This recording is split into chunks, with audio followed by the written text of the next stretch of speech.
Ladies and gentlemen, thank you for joining us tonight here at the Leak Project. We have presidential candidate, futurist, author, philosopher, and all-around cool guy, Zoltan Istvan. Tonight we're going to be discussing the transhuman movement and what many people consider the Holy Grail, not the one discussed in the Holy Bible, but the technological Holy Grail of physical immortality. Recently traveling the country in the Immortality bus and delivering the Transhuman Bill of Rights to D.C., author of Transhuman Wager, Mr. Istvan is on the cutting edge of eternal life.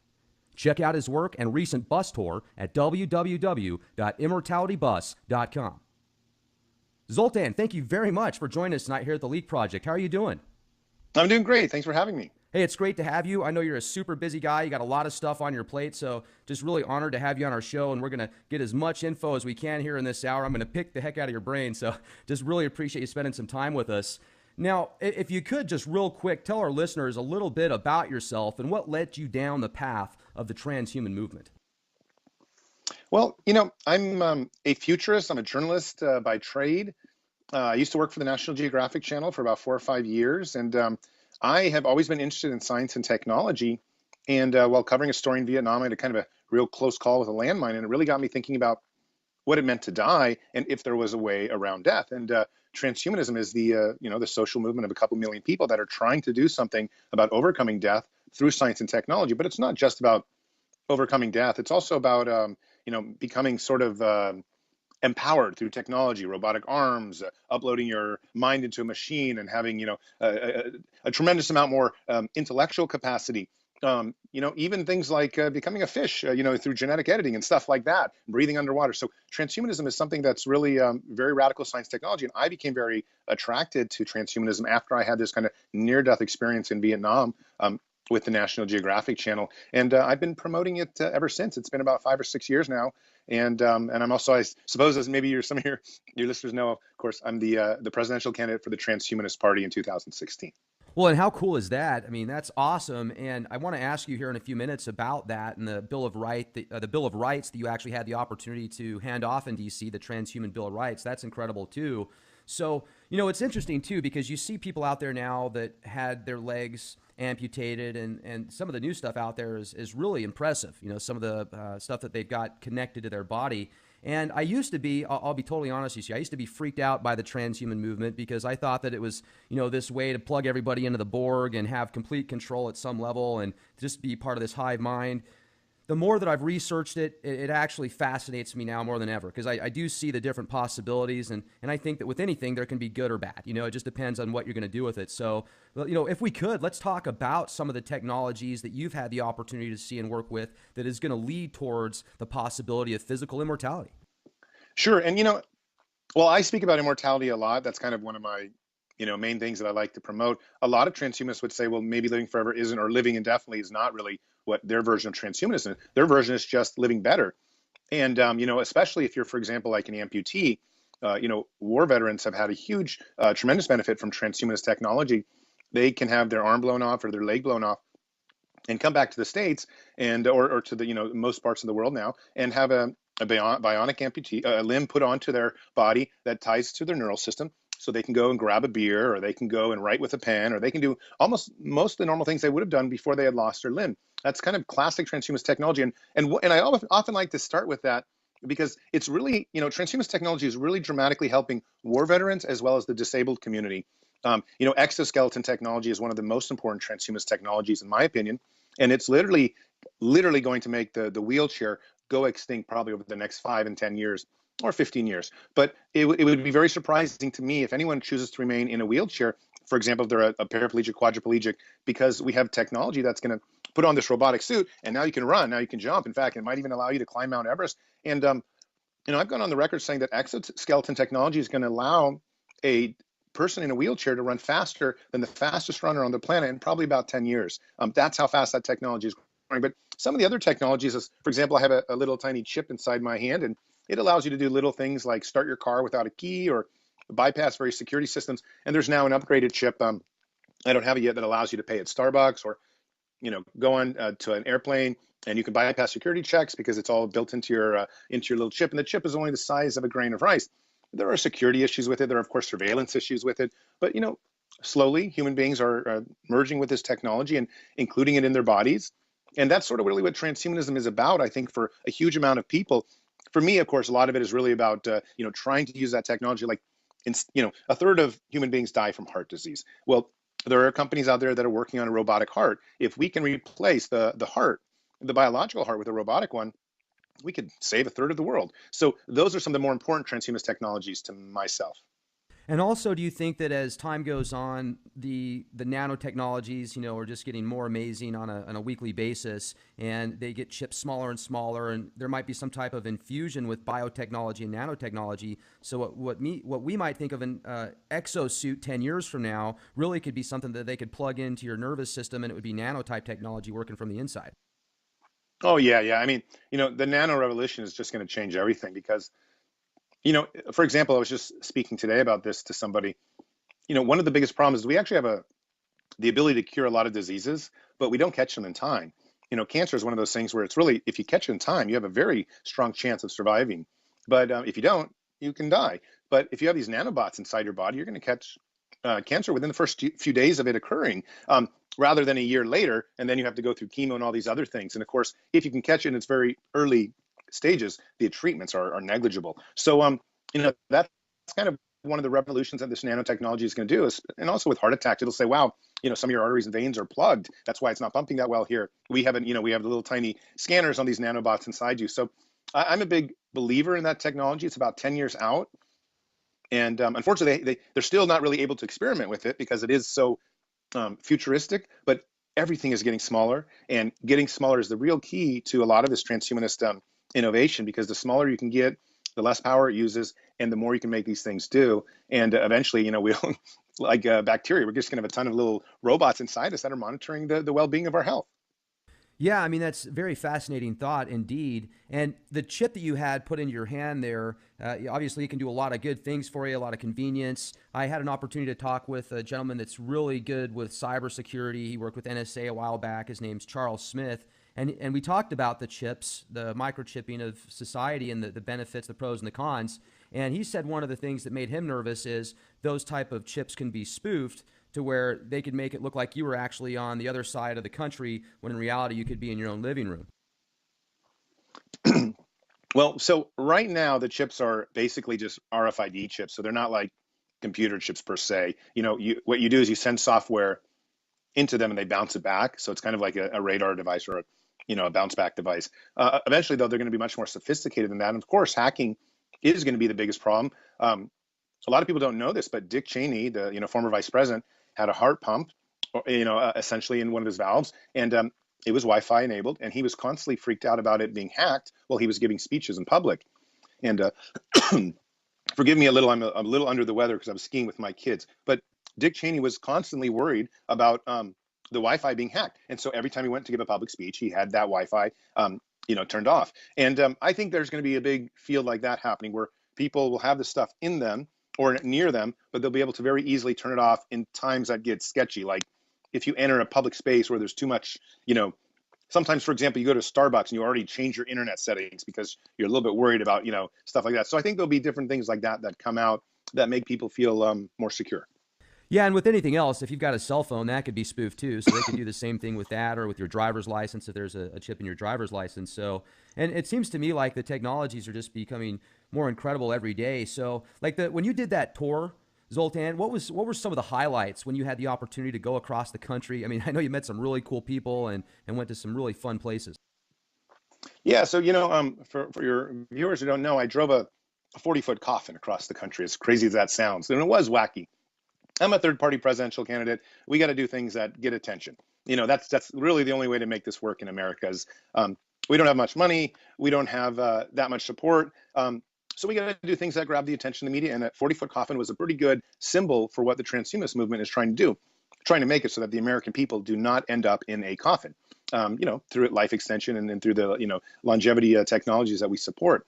So anywhere we drove in our 40-foot coffin, everyone stops and everyone looks and everyone wonders. This is something I've never seen before. And that was a great way to start a conversation. You would show up at a diner in the middle of nowhere, let's say Texas, and people would come out and look at it, and people would come out and talk to you.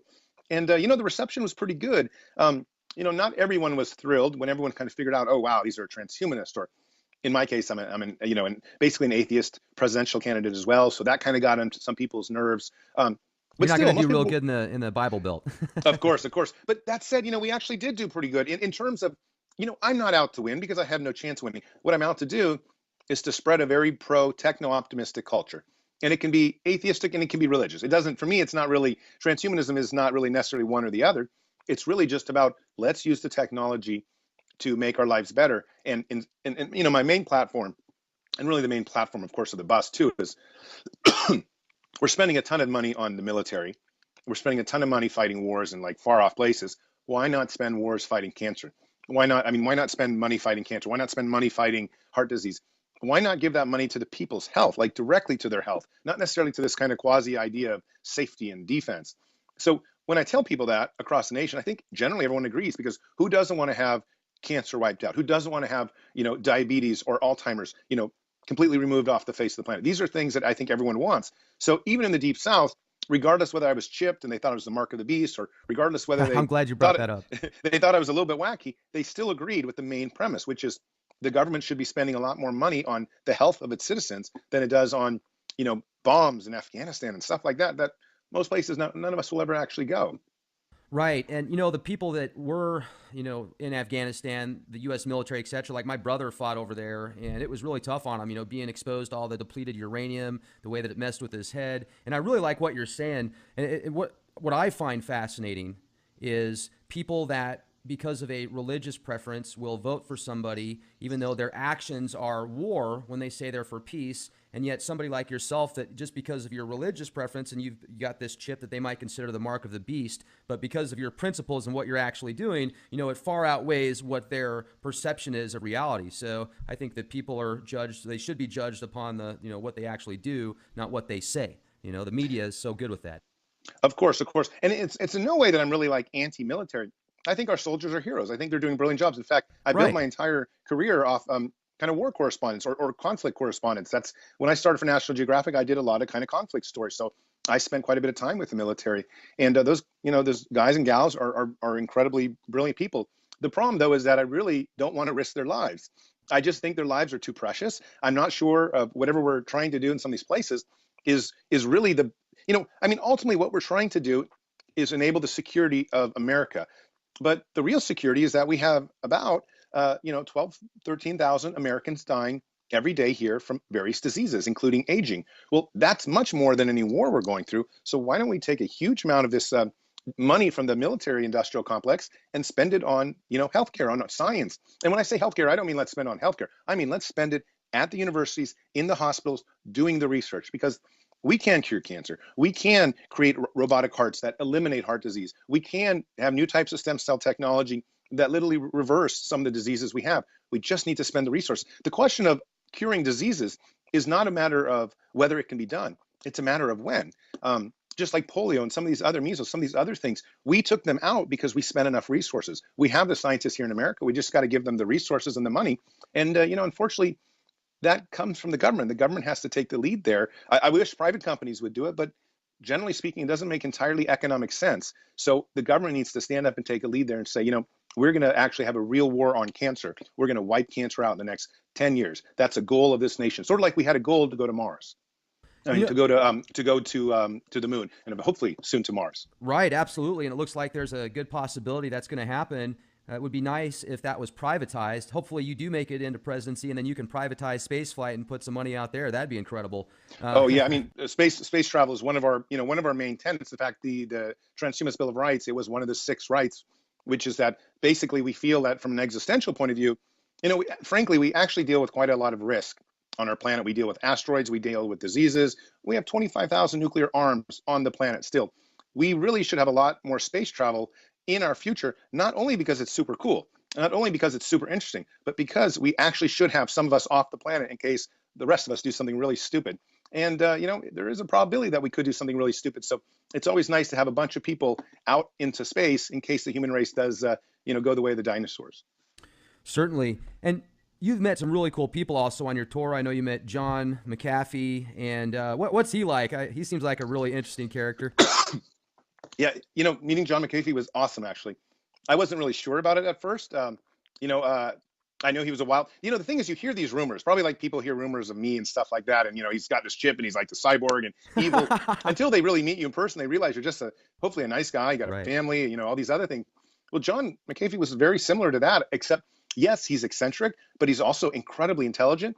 I got to say, like, he's one of the very first people I've met in many years that I was really inspired by. His mind goes 100 miles per hour, and sure, a lot of those ideas don't appeal to me, but every now and then he throws in this bomb, and you're like, I'm going to spend at least the next 2 days thinking about that idea. And that was what I really enjoyed about meeting with him, is that he gave me a whole bunch of new ideas to think about. And of course, he's such an expert in cybersecurity, which I'm not.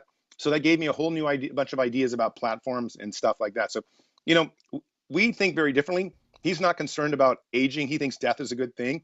But outside of that, we seem to agree on a lot of things because, to some extent, we both have some, libertarian leanings. And so I had a really good time hanging out with him. I had a nice long dinner with him. And then the next day we had a kind of long conversation over a couple coffees.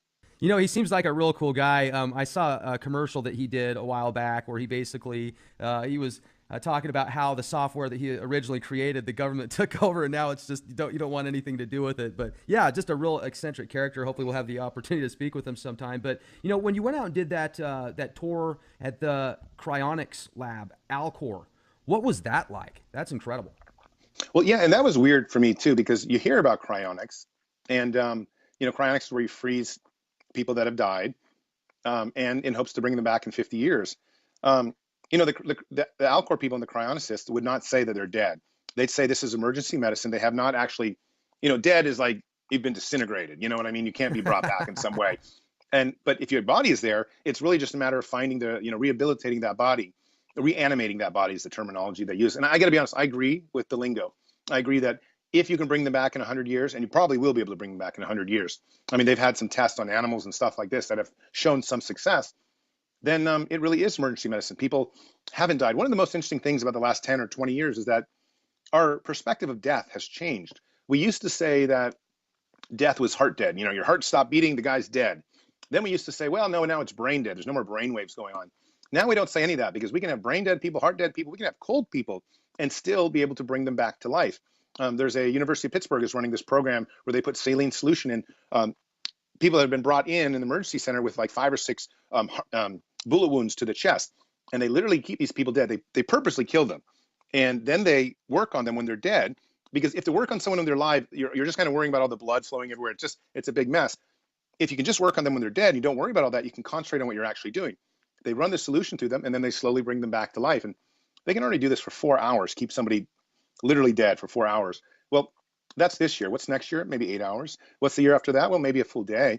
And eventually it's going to be like 5 days, 10 days, 20 days. So cryonics is sort of that idea. The saline solution is quite a bit different, but it's still this idea of preserving the body, knowing that somehow in the future you're going to have the medical know-how to bring back, to reanimate these people. And so when I went to Alcor, which is pretty much the largest facility in the world, or one of them, for freezing people, I was amazed because I've been writing about it for years, but until you actually see these kind of giant, metal canisters with people inside them, you don't realize that this is a real science. I was also really impressed that it wasn't like some garage operation. It was a major, major facility, many thousands of square feet, very clean. There was, secretaries. There was like obviously a bunch of laboratories, research places.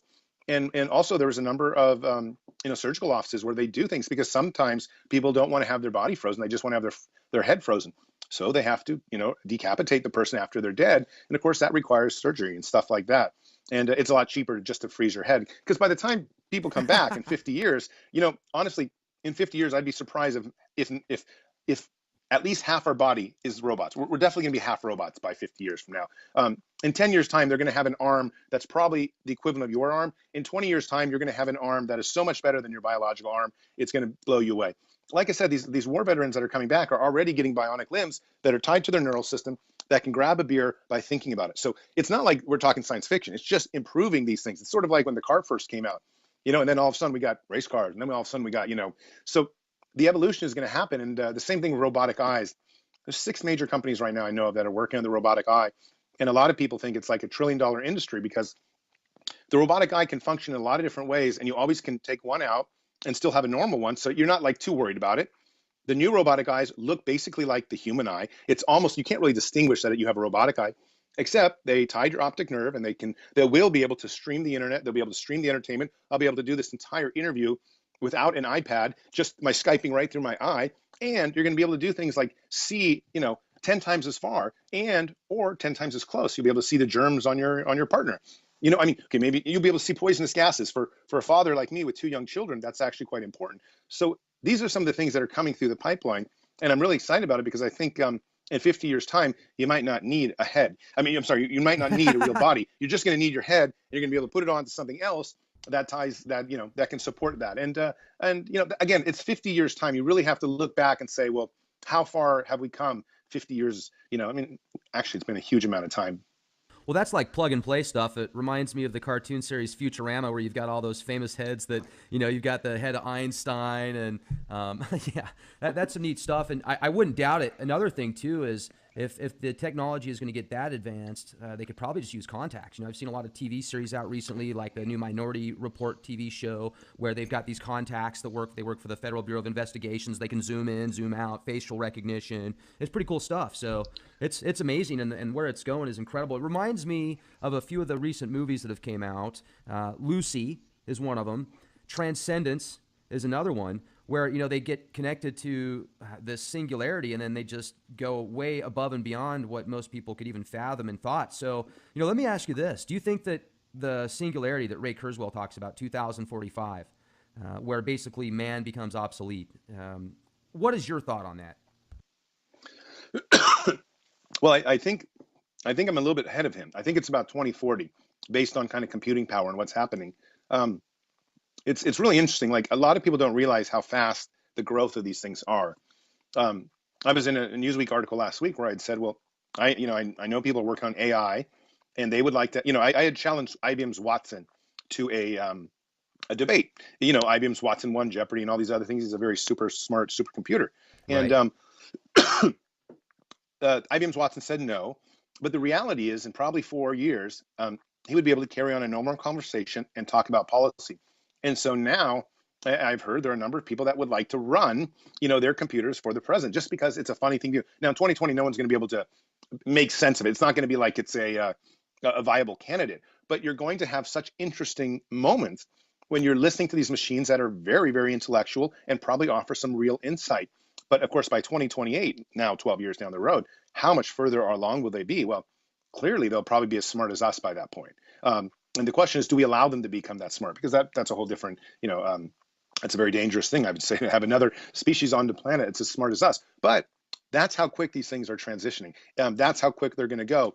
By the next election cycle, you might be able to incorporate them into some debate where you start really asking these deeper questions, like, wow, robots really are here, and they really are taking all the jobs. And what are some of the, the future? What is the future of robots? Can we marry them? Or do we get write-offs when we marry them? These kinds of things. I mean, it gets crazy. In fact, that's part of what the Transhumanist Bill of Rights was about. Was it was trying to establish the fact that in about 10 years here, we're going to have numerous different kind of living creatures that might not necessarily be humans anymore, but also might be very sapient and very intellectual. Already we have people that are kind of trying to grow tail, or or trying to splice DNA into their skin so they can go out in the sun and make energy without eating. I mean, what do we call people like that have plant DNA spliced into their skin? And do they have the same type of rights as us? Well, probably they will, but what about an artificial intelligence? Can we torture an artificial intelligence if it does something wrong? Can you abuse a robot? These are all different kinds of civil rights that nobody has been discussing. The United Nations wrote, their Universal Declaration of Human Rights, I think 1948. So I think that's like 65 years ago. And, the things they mention in that have nothing to do with how fast technology has grown. So the Transhumanist Bill of Rights is really trying to say, I think you need to supplement your own Bill of Rights, because here in about 5 or 10 years, you're going to be stuck with designer babies who have augmented their intelligence and now are 25% higher IQ than any of us have ever been, including Einstein. How do you deal with that? Do those require any kind of regulations? Do they require any rules? What if the poor people don't have access to it? I mean, we need a Transhumanist Bill of Rights for a number of reasons. It's not just to monitor artificial intelligence. It's to make sure that we don't create a dystopian society, on planet Earth. So a lot of these crazy things are going to be happening in the future. And I think a huge amount of people just don't realize how quickly It's coming. I would not be surprised if in 2 to 3 years, a huge amount of people have this because the chip, it's so functional to go to Starbucks and go bloop and not have a wallet. You never lose your wallet again. Your kids don't take your keys. You know what I mean? Like all this Does it stuff freak becomes much. people out when you do that? Totally, it totally does because they're like, oh, if they're religious, they say, this is the mark of the beast. I don't know how we got this crazy idea that a tiny these chips are the size of a grain of rice. I Do you mean, ever debate with people? Like, I'm sorry to interrupt, but do people no, ever like just jump on you and be like, "Look, man, you're going to hell"? Do they ever get on your oh no, case? of course. I mean, I had a huge amount. I get called the Antichrist like a couple thousand times, definitely in this campaign, because here I am promoting the merging of humans with machines for the glory of the species, and that's blasphemy when you actually look at biblical text. But actually, if you take a step back and leave the Bible out of it, what I'm trying to do is improve people's health for their own well-being, so that they don't have to lose a child to leukemia, or they don't have to lose a parent to Alzheimer's. We're talking about love and family and country. I mean, so the things transhumanists are striving for are very much at the core of kind of what America really is, using science and innovation to make this country a better place and keeping our families together. So I try to always point that out to them rather than this mark of the beast. Hollywood has had, unfortunately, an overwhelming influence. Like whenever you talk about artificial intelligence, you think of Terminator, you think of Skynet. Well, there's other There is a real alternatives too. Skynet. Yeah, no, I've heard of that too. And the truth of the matter is that could happen, but it could also lead to have a machine that's an AI that solves all the environmental problems that we've ever had through a bunch of calculations. So we don't even need to do anything anymore, and we could fix the planet or something like that. This is the benefit of AI. We have to kind of balance both sides and say, well, yes, I'm worried about it, but at the same time, what if it does, something really good for our species? There's certainly both possibilities, and it seems like you're answering a lot of the questions that I was going to ask in the way that you're speaking. I mean, I was going to bring up Skynet and a Terminator type possibility. A lot of times the movies that you watch in Hollywood, they'll take just little bits and pieces of something that's actually out there and glorify it, and then you get the people out there and they say, "Oh my goodness, that's actually going to happen," and then people say, "Well, it happened in the movie, so it's not going to happen. It's impossible." So there's both sides of everything, and I appreciate that. But I love what you're doing and the way that you're talking about really just trying to better people, the human race. And what does your family think about what you're doing? Well, when I told my wife I was going to run for the presidency, she really, it's not that she didn't take it seriously, but she wasn't sure what would happen, and I wasn't sure what would happen either. I mean, when you declare yourself a transhumanist and for a small transhumanist party, what are your chances? Well, they're pretty slim, and they're still pretty slim. But there's been a real media outreach. There's been a media boom to what I'm doing, and that has changed the dynamics, because when we thought we'd drive a bus across the country, we weren't sure if anyone would show up, but we were, everywhere we went, people showed up to hear and to have parties and to throw things, throw different kinds of events. And so it was a lot more. My wife is much more on board now that she's seeing a consistent stream of news, and that the movement has grown because of this, that science and technology have actually benefited from this kind of wacky idea of running for the presidency as a transhumanist. Now, it may not be wacky in 8 or 12 years, but it's pretty wacky right now because, as you said, most of my job is convincing people that we actually even should embrace this kind of technology and science. I think in 10 or 12 years, most of us will have already done that, and then it'll be really like, well, who are the natural leaders to help us even do it more? And hopefully that's the point when maybe I will run again and have a much better chance of what I'm doing.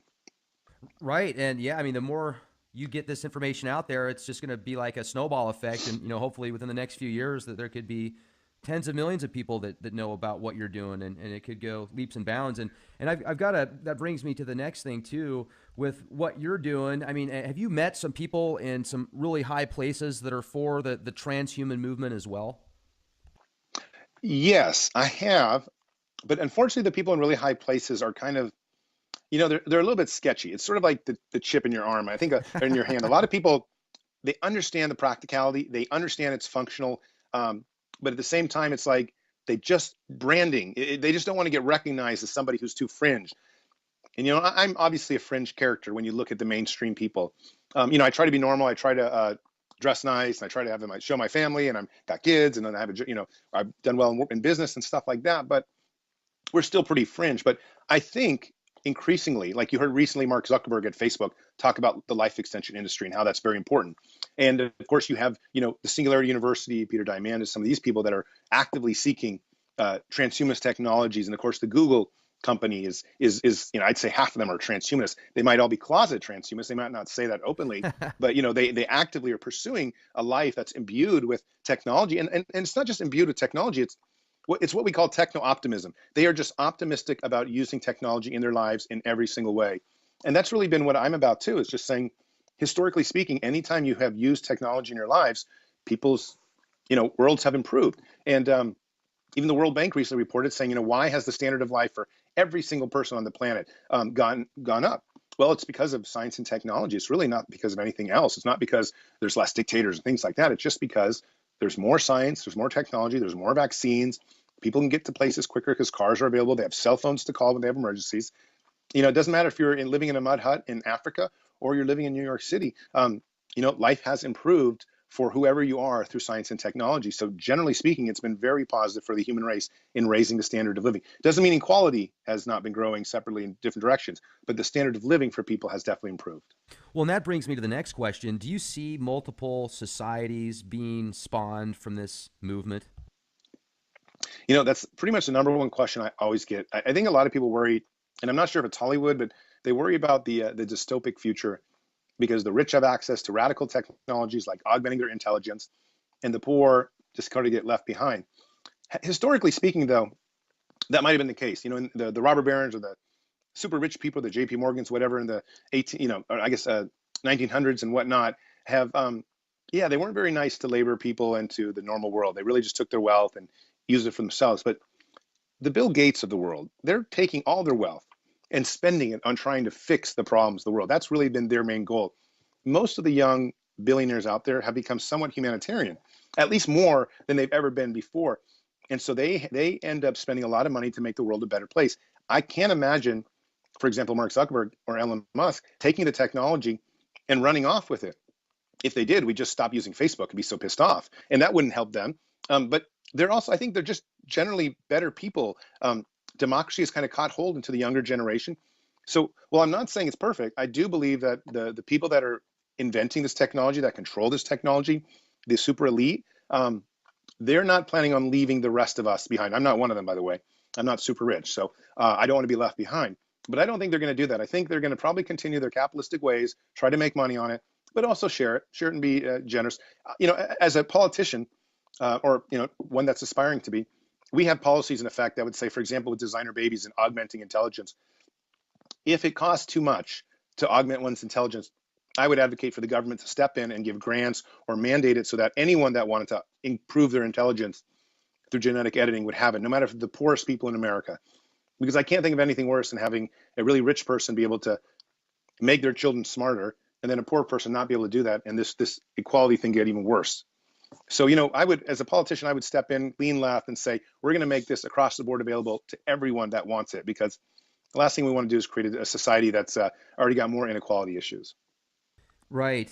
Now, also, this may sound kind of like a stupid question, so I want to word it the right way because I know what an atheist is. So I'm not asking if you believe in God, but some atheists don't really necessarily know what consciousness is, what makes them animated. Some, think it's just their DNA or whatever. So, but everybody has a different opinion on things. So, if like you went to that cryogenics lab and you said that there are these bodies that were basically enclosed, and the people there were able to put a really cool lingo or wordage or verbiage, to say, okay, well, they're not really dead because there's still physical mass there. So, I mean, let's say that 50 years from now, if you take somebody's blood, even if you just have one drop of their blood, you can literally clone it to make a person out of that, or one cell or something like that, make an entire person. So when they are created as a whole, I mean, is that the same person? Is that the same essence? I mean, what do you really think is, and this is like three questions in one here, but what do you really think you are?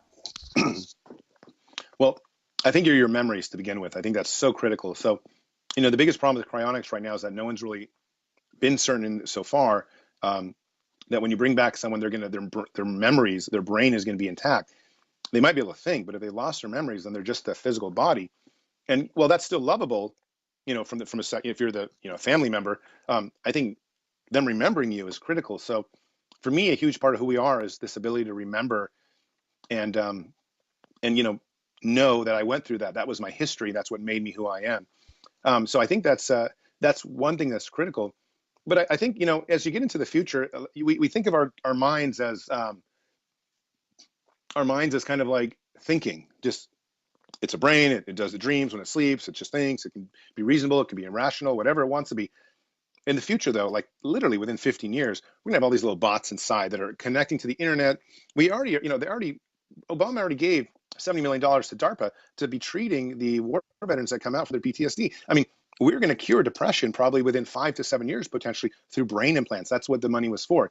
Literally implants that go inside your brain that sense this is where you get depressed, this is where you stimulate and send little voltage things, and voila, you're better.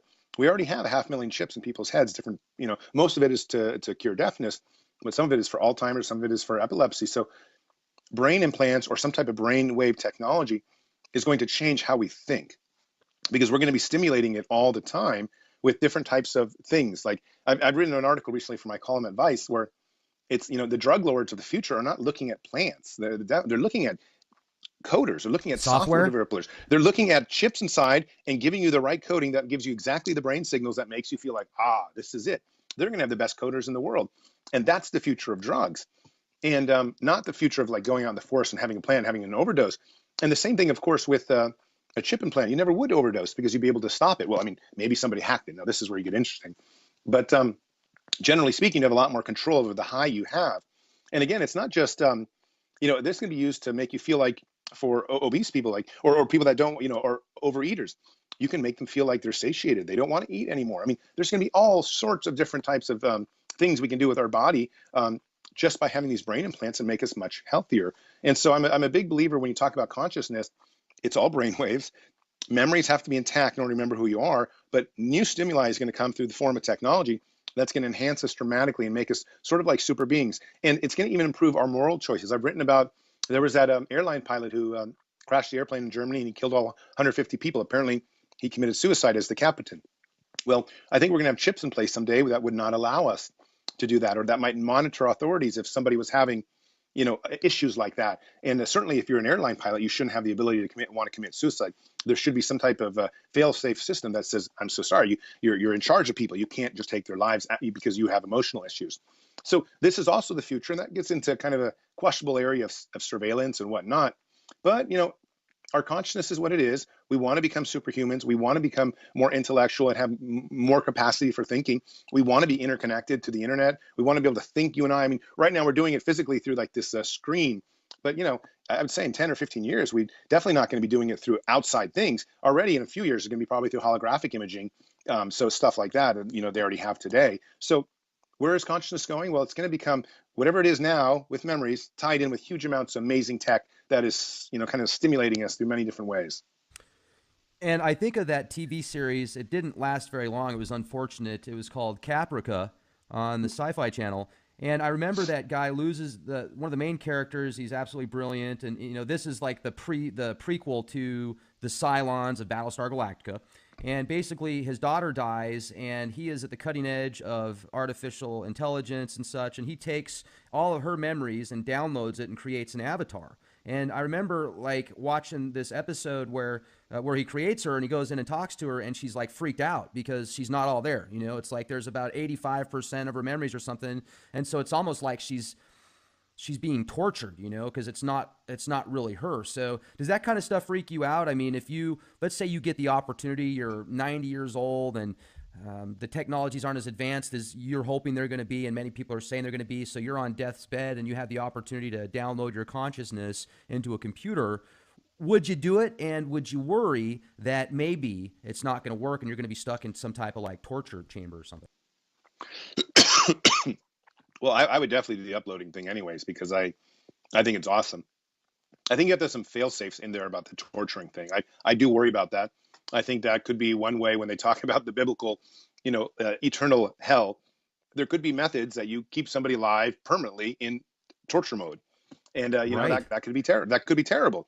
So far it's like impossible to do, but that is definitely a method that could someone could achieve technologically. But I still would do it because I think life will work itself out. I think we just need to be very cautious with some of this stuff. I don't think you need to be cautious with a bionic arm. Put it on, take it off, whatever, fix it, get a new one. But I think the idea of uploading your mind, it's the only mind you got. If you blow it, then you're in trouble. So you better do it right, and it better not go wrong, and you better be you when you arrive on the other side. So, I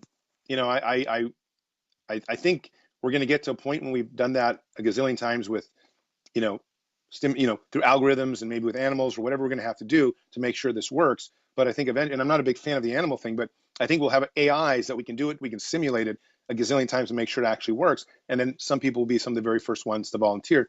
Just like we have biohackers now that are, starting to line up to put chips in their head to be the very first people to commune with artificial intelligences that already exist. We have very, rudimentary AIs that are out there, but we do have ones that you can already commune with to some extent, and they want to be able to do that telepathically with these chips in their head. So there's no more voice. It's just they think thoughts to the machine thinks thoughts back to them.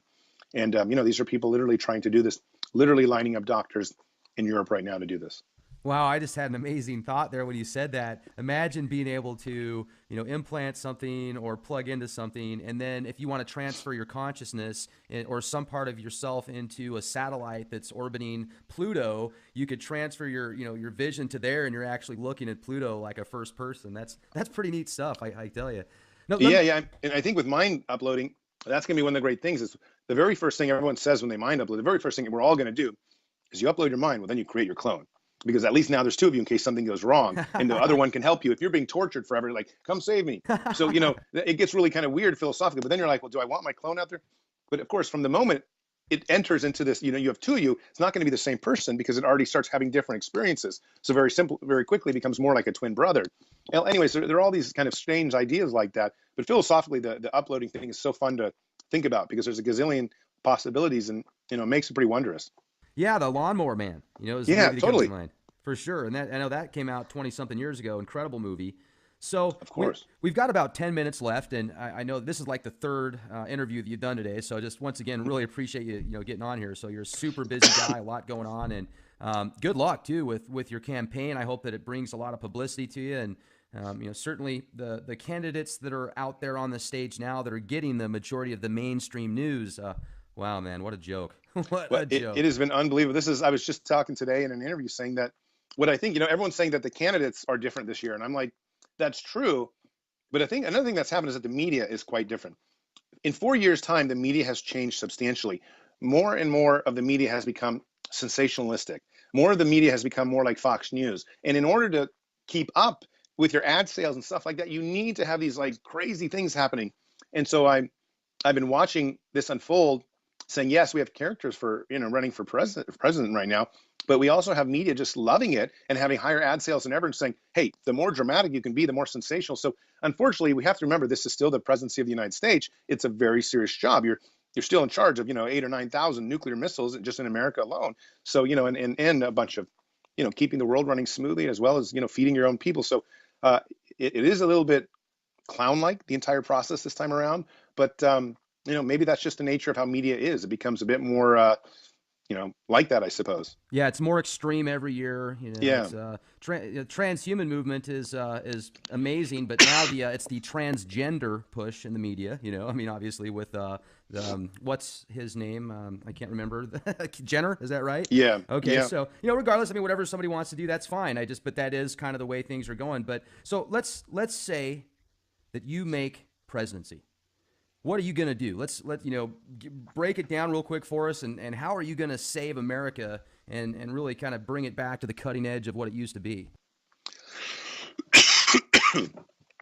Yeah. So sorry again because I'm sick, everyone. But yeah. So my first 100 days in office would be really simple. We would allocate $1 trillion to conquering diseases and death, and it would just be like wipe out these things. Ebola should be wiped out. Cancer, all these other things. Let the government take a stand, and not necessarily the government do the work, but let the government just start throwing money at universities, at private companies that have a real, platforms for conquering the things that make us die and make us unhealthy. And I think what a lot of people don't realize is this has some real ramifications in the long term. If you can get a 70-year-old to feel like he's 60 and want to continue working, that will also help the economy. If you can do things like reverse aging. Now, most scientists think we're going to be able to reverse aging within 20 or 25 years. Not most scientists. Let me say that again. There's a number of scientists, a growing number, that think through genetic editing and stuff like that, we're going to be able to stop aging and probably reverse it. We've had some success with this in mice. So I would spend a huge amount of government resources on some of this science. It doesn't mean I would change the economy. It doesn't mean I do. I'm not that political. I try to, the greater good for everyone else. Like whatever works economically for the most amount of people in America, that's what I would do. whatever works socially for the most amount of people, that's what I would do. But when it comes down to life extension science and medicine, this is when I would just spend most of my time and effort really trying to get it so that this country can create a scientific industrial complex instead of a military industrial complex. America spends 20% of its GDP on bombs, on defense, on fighting wars, and we spend 2% on science. 2%. That's 10 times more on bombs. That number is insane. It's a tragedy. So, I would just spend a lot more money on science. The other thing I would do is I would probably try to empty a lot of the prisons. We spend 4 times the amount of money in this country on prison systems than we do on education.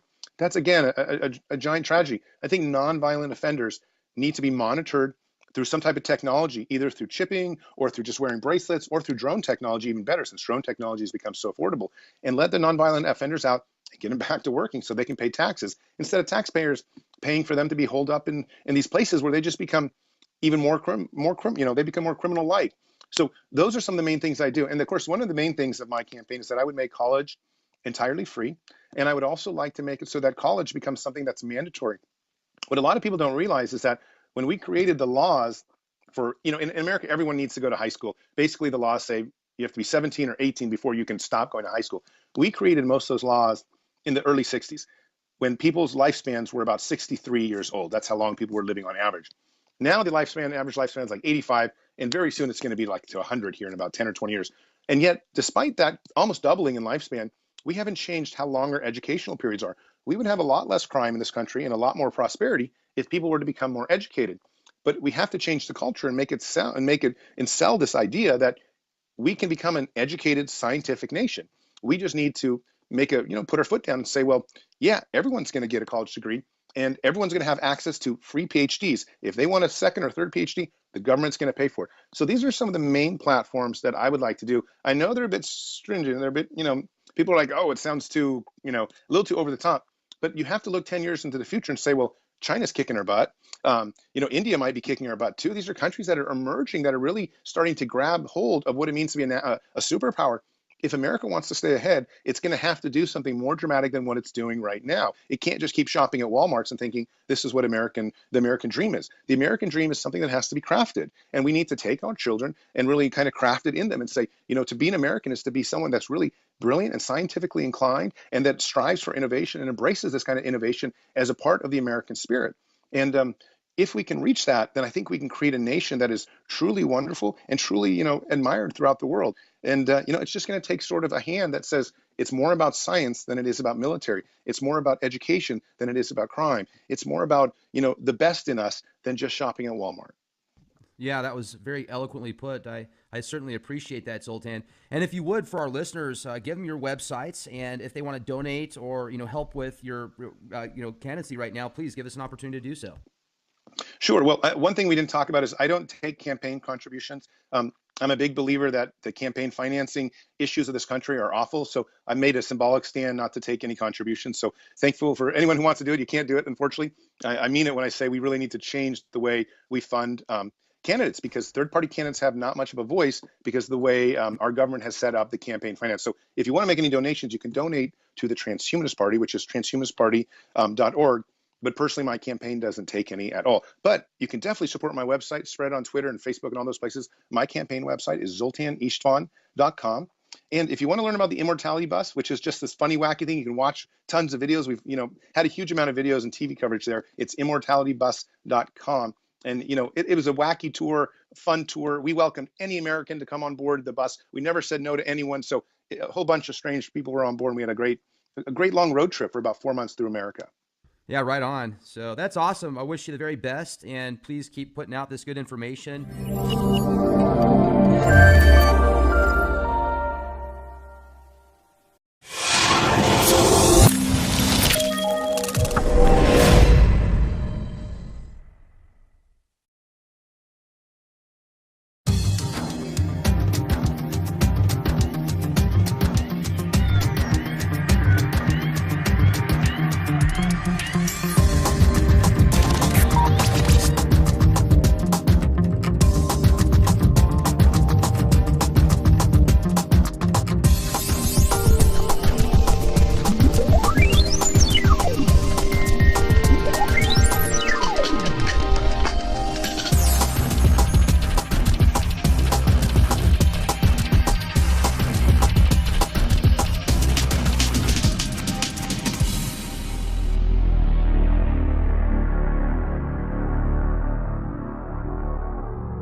Ladies and gentlemen, thank you for joining us tonight here at the Leak Project. We have presidential candidate, futurist, author, philosopher, and all-around cool guy, Zoltan Istvan. Tonight we're going to be discussing the transhuman movement and what many people consider the Holy Grail, not the one discussed in the Holy Bible, but the technological Holy Grail of physical immortality. Recently traveling the country in the Immortality bus and delivering the Transhuman Bill of Rights to D.C., author of Transhuman Wager, Mr. Istvan is on the cutting edge of eternal life. Check out his work and recent bus tour at www.immortalitybus.com. Zoltan, thank you very much for joining us tonight here at the Leak Project. How are you doing? I'm doing great. Thanks for having me. Hey, it's great to have you. I know you're a super busy guy. You got a lot of stuff on your plate, so just really honored to have you on our show, and we're going to get as much info as we can here in this hour. I'm going to pick the heck out of your brain, so just really appreciate you spending some time with us. Now, if you could just real quick tell our listeners a little bit about yourself and what led you down the path of the transhuman movement. Well, I'm a futurist. I'm a journalist by trade. I used to work for the National Geographic Channel for about 4 or 5 years, and I have always been interested in science and technology. And while covering a story in Vietnam, I had a kind of a real close call with a landmine, and it really got me thinking about what it meant to die and if there was a way around death. And transhumanism is the social movement of a couple million people that are trying to do something about overcoming death through science and technology. But it's not just about overcoming death. It's also about becoming sort of empowered through technology, robotic arms, uploading your mind into a machine, and having a tremendous amount more intellectual capacity. Even things like becoming a fish, through genetic editing and stuff like that, breathing underwater. So transhumanism is something that's really very radical science technology. And I became very attracted to transhumanism after I had this kind of near-death experience in Vietnam with the National Geographic Channel. And I've been promoting it ever since. It's been about 5 or 6 years now. And I'm also, I suppose, as maybe some of your listeners know, of course, I'm the presidential candidate for the Transhumanist Party in 2016. Well, and how cool is that? I mean, that's awesome. And I want to ask you here in a few minutes about that and the Bill of Rights that you actually had the opportunity to hand off in D.C., the Transhuman Bill of Rights. That's incredible, too.